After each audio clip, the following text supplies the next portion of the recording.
Halo Pak, selamat siang. Oh iya Pak, sebentar lagi ya, saya lagi ada urusan di desa Rentana.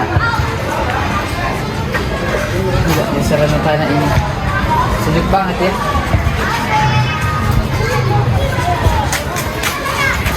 Tanahnya subur banget. Ini cocok sih untuk dipakai pembangunan. Nah, pas di desa Rentana ini belum ada gereja.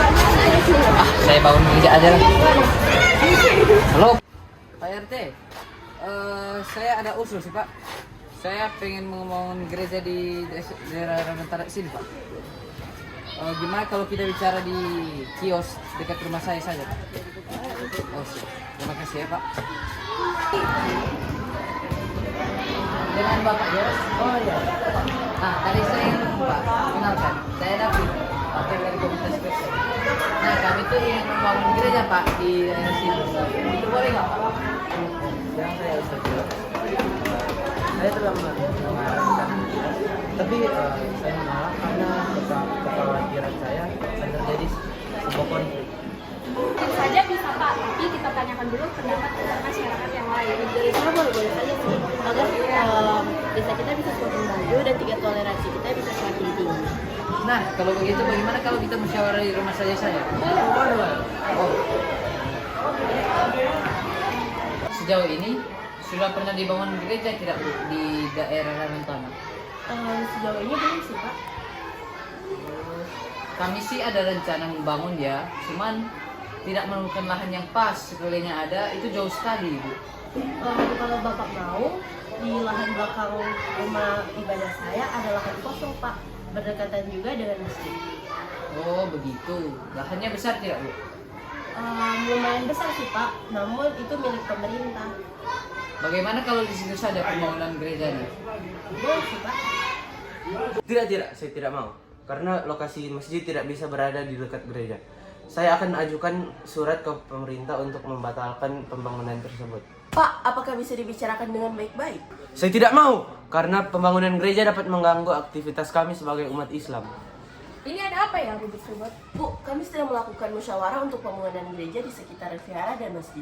Namun Pak Jos tidak dapat setuju dengan pembangunan gereja. Seharusnya Pak Jos tidak bisa melarang pembangunan gereja di area tersebut jika tidak ada masalah dengan tanahnya Pak. Menurut berita yang saya dapat, pembangunan gereja itu haram di agama kami. Boleh kami lihat Pak Jos dapat beritanya dari mana? Ini sumber yang saya dapat.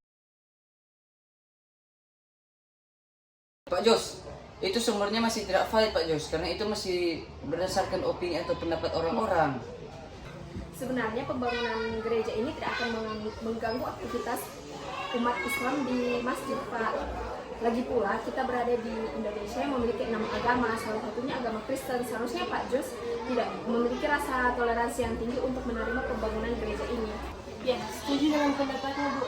Seharusnya Pak Jos melihat Undang-Undang Dasar Negara Republik Indonesia pada pasal yang ke-29 ayat yang pertama dan kedua yang berisi tentang negara yang berdasar kepada Tuhan Yang Maha Esa dan kebebasan bagi umat untuk memiliki kepercayaannya masing-masing. Dan juga kita sebagai warga negara Indonesia memiliki kewajiban untuk memiliki kepercayaan kepada Tuhan, karena Indonesia merupakan negara yang berdasar kepada Tuhan Yang Maha Esa, seperti yang terdapat pada surah yang pertama. Kenapa tidak ada yang bisa menolak pembangunan gereja? Kan kami bisa menolaknya. Juga kita harus menerapkan nilai-nilai yang baik di antara masyarakat kita dengan menerapkan nilai toleransi dan sebagainya. Betul Pak Bu, saya setuju dengan pendapat kalian. Bagaimana Pak Jos? Seperti yang dikatakan Bu Kaya tadi, karena itu kita seharusnya mengikuti Undang-Undang Dasar 1945 Pasal 29 untuk memperjuangkan hak setiap masyarakat dalam keagamaan. Apakah Pak Jos tidak bisa menerima adanya pembangunan gereja di area masjid dan vihara ini? Saya setuju Bu, kita masih sering mendapatkan oknum yang kurang memahami tentang toleransi. Kita harus kembali sadar bahwa pada pasal 29 ini dapat menjadi dorongan kuat bagi kita. Jika kita menolak pembangunan ini, maka hal ini tidak sesuai dan sejalan prinsip pada pasal 29 ini. Baiklah Pak dan Bu sekalian, saya akan menerima pembangunan gereja tersebut. Nah, kalau begitu kan akan lebih mudah untuk kita lebih membangun rasa toleransi yang tinggi antar umat beragama di Indonesia Pak. Terima kasih ya para Bapak Jos, Bu Beyonce dan Bu Talia atas persetujuannya penggunaan gereja ini. Iya, sama-sama Pak David. Nah, kalau begini kan jadi bagus. Kita dapat menerapkan sila-sila Pancasila dalam kehidupan kita. Iya, sama-sama Pak David. Semoga kita bisa saling bertoleransi dan memberi dampak yang baik bagi desa ini. Ya, sama-sama juga Pak David. Semoga apa yang dikatakan Ibu Beyonce dan Ibu Talia dapat diterapkan di kedepannya.